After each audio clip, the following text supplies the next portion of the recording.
Bismillahirrahmanirrahim. Assalamu alaikum. This is Daud Khosa and today we are going to start second portion of Smart Guess Notes.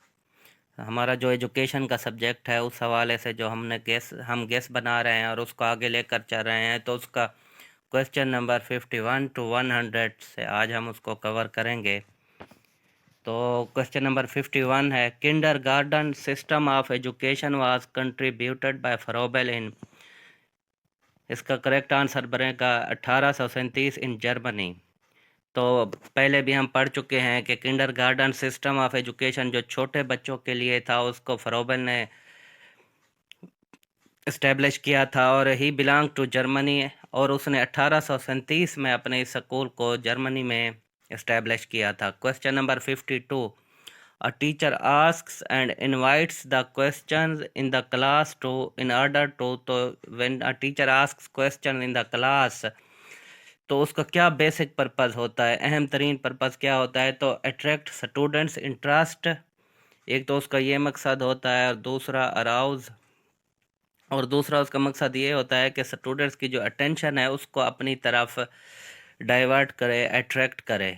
तो ये दो basic purpose होते हैं। Question number 53, the curriculum has been derived from a Latin word. तो curriculum जो लफ्ज़ है उसकी ओरिजिन एटिमोलॉजी लैटिन वर्ड से निकली है, कुरेरे से। इसका करेक्ट आंसर बनेगा कुरेरे, और इसका जो मतलब या मीनिंग है वो भी हम आगे उसको देखेंगे, वो क्वेश्चन भी आएगा। You must keep in mind that all these questions are very much important. Question number 54, the term cognition refers to।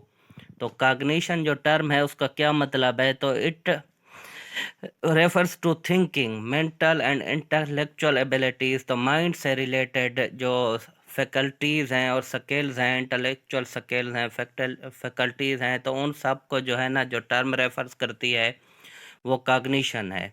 Question number 55, attention is in mental state और मेंटल एक्टिविटी। तो करेक्ट आंसर बनेगा कि जो attention है basically that is mental state और mental activity and it belongs to thinking. Again जैसे cognition है तो कॉग्निशन इन्वॉल्व होती है अटेंशन के प्रोसेस में। Question number 56, who is responsible to transmit cultural values in society. तो कल्चरल जो वैल्यूज़ हैं, सकाफ़ती इक़दार हैं, वो सोसाइटी के अंदर कौन उसको प्रमोट करता है और ट्रांसमिट करता है, फैलाता है? तो स्कूल है। School pass on cultural heritage to its students, younger generation. तो एजुकेशन का एक पर्पज़ ये भी है कि to pass on cultural values to the next generation. Question number 57, which of the following medium of instruction was suggested in Chartered Act in 1833? तो English है। Lord Macaulay का जो प्रपोजल था और उसने जो इंग्लिश को फेवर किया था, तो उसके बाद जो है ना 1833 के चार्टर एक्ट में इंग्लिश को as a medium of instruction और ज़रिया तालीम करार दे दिया गया था। Question number 58, the literal meaning of the word curriculum is. तो पीछे जैसे हमने पढ़ा है कि the word curriculum has been derived from a Latin word currere. अब इसका मतलब बनेगा टू रन, दौड़ना, पाथ, रास्ता, रनिंग, दौड़ने की जगह, रेस कोर्स, रेस कोर्स। तो पुराने ज़माने में लैटिन में घोड़दौड़ का एक मुकाबला होता था, तो उसके लिए जो रेस कोर्स या रास्ता बनाया जाता था, that path was called currere. 59, curriculum is a dynamic process. तो करिकुलम जो है ना वो एक मुतहर्रिक प्रोसेस है, ये कंटिन्यूस जारी रहता है, जैसे आगे वाला क्वेश्चन भी आ रहा है। Question number 60, curriculum improvement is necessary if emerging new knowledge. तो साफ ज़ाहिर है नॉलेज में तो डे बाय डे इजाफा हो रहा है, knowledge is being increase day by day. तो इस वजह से we must curriculum becomes a dynamic process and we must improve it with the passage of time। तो करिकुलम जो है वो स्टैटिक नहीं रहता, डायनामिक प्रोसेस रहता है। तो जो भी न्यू नॉलेज इंक्रीज होती है, न्यू नॉलेज आती है या उसके अंदर जो जो तब्दीलियाँ आती हैं, तो all that are being made part of curriculum improvement और curriculum. Question number 61. An outline of the topic of a subject to be covered in specific time is called syllabus. Syllabus जो है ना वो करिकुलम का एक part होता है जिसमें जो टॉपिक्स हैं किसी भी मजमून के वो उनकी आउटलाइन दी जाती है और एक स्पेसिफिक टाइम दिया जाता है, टर्म दी जाती है और उसके अंदर उसको कवर करना होता है। 62 question number 62 pedagogy is the study of teaching method. तो ये लफ्ज़ पेडागॉज से निकला है, तो और ये इस वर्ड की जो एटिमोलॉजी होगी पेडागॉजी की वो ग्रीक है। तो इस पे हम जब टीचिंग मेथड्स को स्टडी करेंगे तो इसको तफसील से डिस्कस करेंगे। Question number 63 practice is made in drill method. तो practice and repetition is a part of drill method. उसके अंदर जो है प्रैक्टिस को बेसिकली प्रैक्टिस और रेपिटेशन की जाती है और this method is considered suitable for languages. Question number 64 micro teaching focuses on competency over skills. तो माइक्रो टीचिंग का बेसिक मकसद ये होता है कि जो टीचर की डिफरेंट किस्म की टेक्निक्स हैं या स्किल्स हैं उन पर महारत हासिल की जाए। Question number 65 the highest level of learning in cognitive domain is evaluation. तो जो कॉग्निटिव डोमेन ब्लूम की टेक्सोनोमी है कॉग्निटिव डोमेन की, तो उसके अंदर जो 6 स्टेजेस हैं तो उसकी जो हायर लेवल स्टेज है वो एवेलुएशन है। We will also discuss it in detail. Question number 65 the highest level of learning in cognitive domain is again it is being repeated in the evaluation है, the question is being repeated. Question number 66 communication without words is called non-verbal communication, जिसमें word इस्तेमाल नहीं होते। Facial expression हो गए, कोई sign हो गया या उसके अलावा जेस्चर हो गया, तो मूवमेंट हो गई हैंड्स की या बॉडी पार्ट्स की, तो that is called non verbal communication. Question number 67 It is called the Magna Carta of Indian Education. Woods Dispatch 1854। तो पहले भी हम पढ़ चुके हैं कि इसे चार्ल्स वुड्स ने पेश किया था। तो इसकी वजह से British government started focusing on spreading education in British India. तो इस वजह से इसे मैग्ना कार्टा कहा जाता है। मैग्ना कार्टा दरअसल एक मुआहदा था जो कि इंग्लैंड के किंग और आम आवाम के दरमियान हुआ था 1215 में, जिसमें पहली मर्तबा जो है ना किंग्स की तरफ से या हुक्मरानों की तरफ से, बादशाहों की तरफ से जो इंग्लैंड की आवाम थी उनको कुछ हकूक़ ग्रांट दिए गए थे। Question number 68 the application of philosophy in education directs towards selection of objectives के ज़्यादा जो उसका इस्तेमाल होता है एजुकेशन फ़िलासफ़ी का। वैसे तो करिकुलम में, टीचिंग मेथडोलॉजी में, डिसिप्लिन में हर हवाले से होता है, लेकिन जो सबसे ज़्यादा अहम उसको समझा जाता है या उसका यूज़ होता है फ़िलासफ़ी का, वो सिलेक्शन ऑफ ऑब्जेक्टिव्स में होता है। जो ऑब्जेक्टिव्स एजुकेशन में मुतय्यन किए जाते हैं, डिटरमिन किए जाते हैं। Question number 69 IQ means intelligence quotient. 70 question number 70 in guidance the role of teacher is as helper.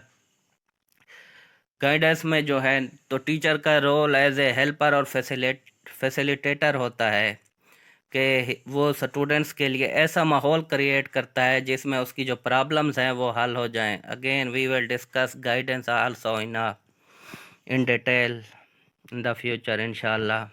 Question number 71 Ibn Khaldun never favoured in lecture method. तो इब्ने खल्दून ने lecture method को favour नहीं किया था, बल्कि उसका जो method जिस पर वो ज़्यादा फोकस करता था दैट वाज डिस्कशन मेथड। वो बहस मुबाहसे को ज़्यादा अहमियत देते थे और बहुत सारे उसूल उन्होंने बताए हैं जो कि बाद में मॉडर्न एजुकेशन में, टीचिंग मेथडोलॉजी में बहुत ज़्यादा अहमियत रखते हैं। जैसे उनका कहना था कि नॉन से अननोन की तरफ ले जाया जाए, पढ़ाया जाए। स्टूडेंट को पहले नॉन चीज़ें पढ़ाई जाए फिर अननोन। इसी तरह आसान से मुश्किल की तरफ ले जाया जाए, पहले मुश्किल चीज़ें पढ़ाई जाए, पहले आसान चीज़ें पढ़ाई जाएँ और फिर मुश्किल चीज़ें पढ़ाई जाएँ। Question number 72. Multiple choice questions provide a broad sampling of content. तो basic advantage multiple choice questions का यही है कि ज़्यादा से ज़्यादा मटेरियल जो है वो हम क्वेश्चन में ऐड कर सकते हैं। जैसे अगर हम इस वक्त ये 50 क्वेश्चन पढ़ रहे हैं तो इसमें बहुत सारा जो मटेरियल है उसको हम ऐड करें, डिस्कस करें, और बहुत सारा कंटेंट आ रहा है। Question basically these are not MCQs. Question number 73. Learning difficulties during instruction can be checked with the help of evaluation type is called. Learning difficulties जो permanent learning difficulties हैं स्टूडेंट्स की, जब टीचर ने formative assessment भी कर ली तो फिर भी जो है ना students is making mistakes again, तो उनको फाइंड आउट करने के लिए, ढूंढने के लिए फिर डायग्नोस्टिक टेस्ट किया जाता है। And a teacher must be expert in the field of testing if you want to conduct a diagnostic test. Question number 74. In POSDCORB P stand for planning, तो मैनेजमेंट की theory है, उसमें से ये acronym है। Question number 75. It is blueprint और plan of the school, तो school के लिए जो एक प्लान बनाया जाता है तो उसे ब्लू प्रिंट भी कहते हैं या प्लान मंसूबा भी कहते हैं, तो that is curriculum. Question number 75. Question number 76. A curriculum is again curriculum is a blueprint or plan of the school that includes experience for the, तो करेक्ट आंसर बनेगा कि लर्नर, स्कूल का मकसद यही है, करिकुलम का मकसद ही यही है कि तलबा के लिए जो है एक्सपीरियंस प्रेजेंट किए जाएं। तो इन एक्सपीरियंस से क्या मुराद है और किस तरीके से उनको चुना जाता है, इस्तेमाल किया जाता है। We will also study about that in curriculum development inshallah. Question number 77. Exology in philosophy deals with values, इस पर पूरा लेक्चर हम दे चुके हैं एजुकेशनल फिलासफी के हवाले से। Question number 78. No system of education is better than its teachers who serve it, it was said by, तो ये लाइन शामिल की गई थी, कोटेशन शामिल की गई थी कि कोई भी निज़ाम तालीम अपने असातिज़ा से ज़्यादा बेहतर नहीं हो सकता। तो नेशनल एजुकेशन कमीशन 1959 के स्टार्ट्स में ये लाइन ऐड की गई थी। Question number 79. The best teaching method recommended for elementary level is activity method, तो एलिमेंट्री लेवल पे this method is considered very suitable. Question number 80. The student respect the teacher due to his, तो बहुत सारी चीज़ों की वजह से a student respects his teacher, but उसमें जो सबसे अहम ये है goodwill and personal integrity. Teacher की जो है ना गुडविल के, टीचर अपने स्टूडेंट से कितना स्टूडेंट्स की लाइफ को बेटर बनाने के लिए, उनको एजुकेशन के लिए कितना उनका ख्याल रखता है और ज़ाती तौर पे वो कितना ऑनेस्ट है और अपने फ़र्ज़ को कितनी ईमानदारी से सरअंजाम देता है। Question number 81. Evaluation is a process of making value judgment of student learning, तो evaluation का जो प्रोसेस है उसका मतलब है पास ऑन जजमेंट, स्टूडेंट्स की लर्निंग के बारे में या उनकी लर्निंग में इम्प्रूवमेंट के बारे में वैल्यू जजमेंट दी जाती है। Question number 82. The practical aspect of philosophy is education, तो प्रैक्टिकल एक्सेप्ट है फिलासफी का एजुकेशन, के फिलासफी में जो कुछ भी कहा जाता है तो उसकी जो अमली शक्ल है वो एजुकेशन है। Basically philosophy is a theoretical subject whereas education is a practical subject. Question number 83. What kind of knowledge comes from अल्लाह थ्रू प्रॉफिट्स, रेवलेशन और रिवील्ड नॉलेज, तो इस हवाले से भी हमने एपिस्टेमोलॉजी का पहले हम पढ़ चुके हैं कि epistemology is a branch of philosophy which deals with knowledge, तो उस हवाले से हमने बहुत सारे जो मेथड्स हैं और टाइप्स ऑफ जो नॉलेज हैं उनको हमने डिस्कस करना था, तो उसमें इंशाल्लाह इसको तफसील से देखेंगे कि जो अल्लाह ताला की तरफ से पैगंबरों को जो नाजिल दी गई तो उसे रेवलेशन और रिवील्ड नॉलेज कहा जाता है, जो वही की सूरत में या उर्दू में हम वही कहते हैं, वही की सूरत में नाजिल की गई अल्लाह ताला की तरफ से, और ये नॉलेज हज़रत जब्राइल अलैहिस्सलाम लेके आते थे।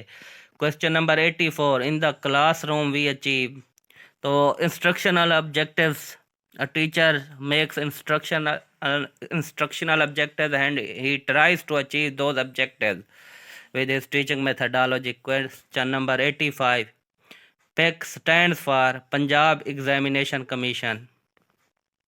Question number 86, school heads guide their school teacher in appropriate direction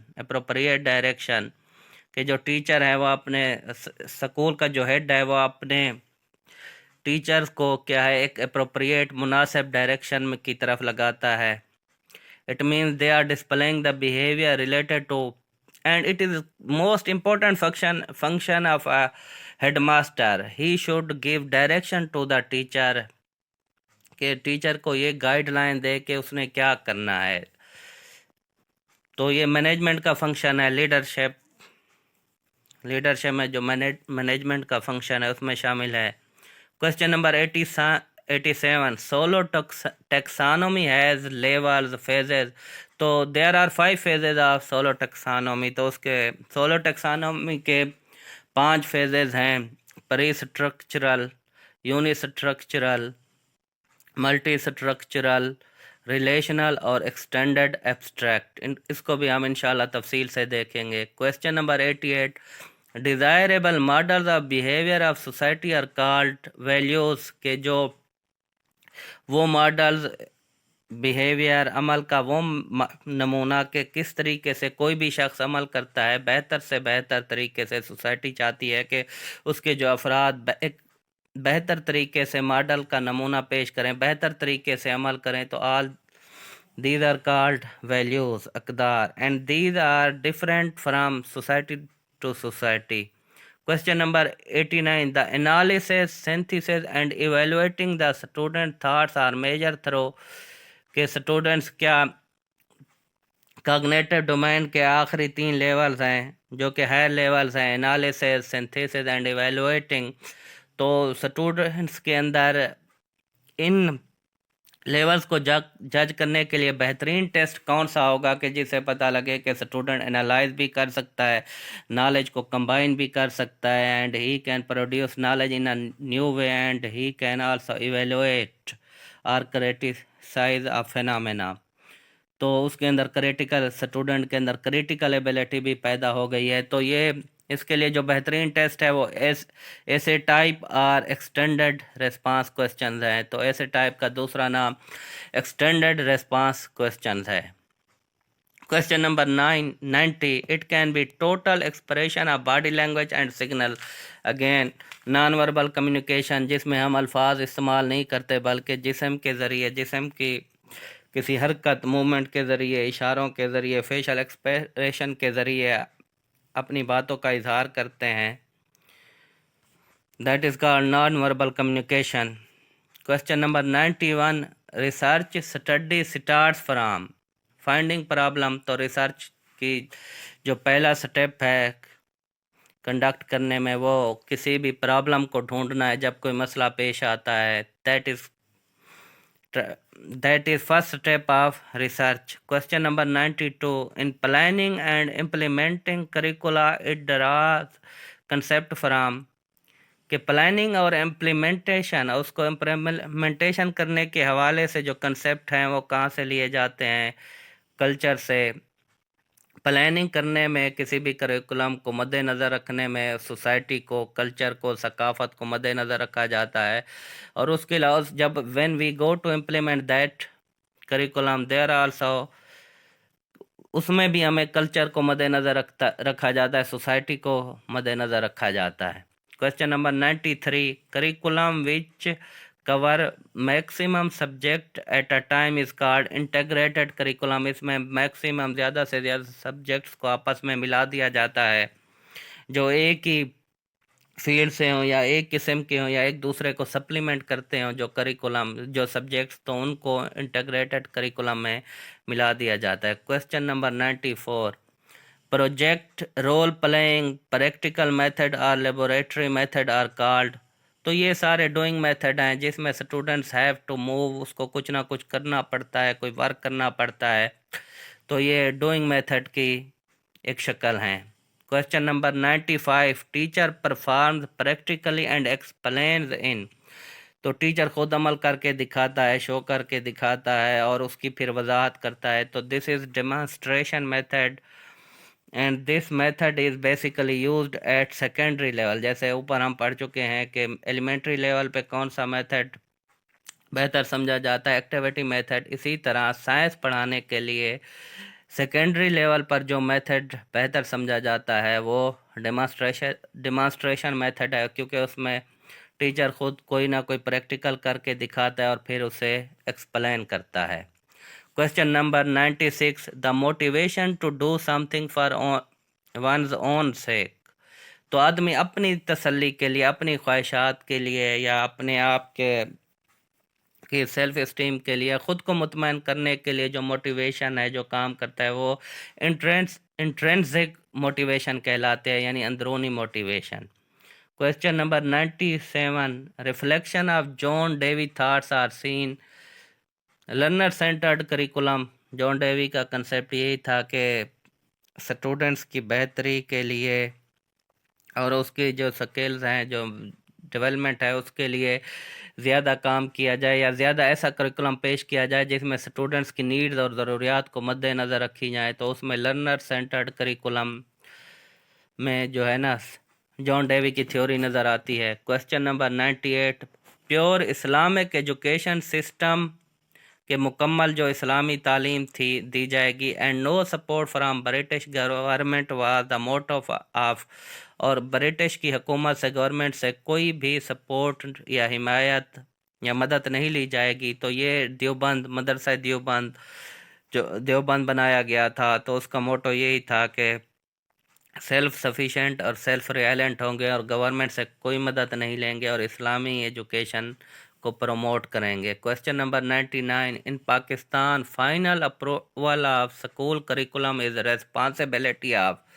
तो लास्ट जो रेस्पॉन्सिबिलिटी कौन सी है, वो फेडरल मिनिस्ट्री ऑफ एजुकेशन है। तकरीबन एजुकेशन बेसिकली तो education is now a provincial topic subjects के सूबाई हुकूमतों को खुद मुख्तारी दी गई एजुकेशन के हवाले से। फिर भी बहुत सारे अहम इशू हैं जिनमें करिकुलम इम्प्लीमेंटेशन, डेवलपमेंट, प्रिपरेशन, तो उसमें भी फेडरल मिनिस्ट्री ऑफ एजुकेशन का लास्ट किरदार है, फाइनल किरदार है।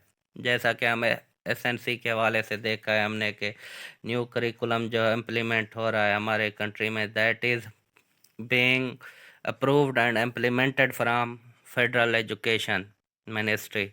Question number 100, determination of whether good और bad is called axiology. Again philosophy की एक ब्रांच है जिसमें ये देखा जाता है what is good, what is bad, अच्छाई क्या है, बुराई क्या है, उसको इम्प्लीमेंट करने के तरीका क्या है, किन चीज़ों को फॉलो किया जाए।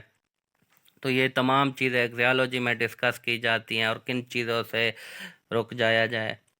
तो ये 50 question, these are very much important and inshallah there is maximum chance these questions can come in the paper, so you must focus on them. Thanks a lot. Allah Hafiz.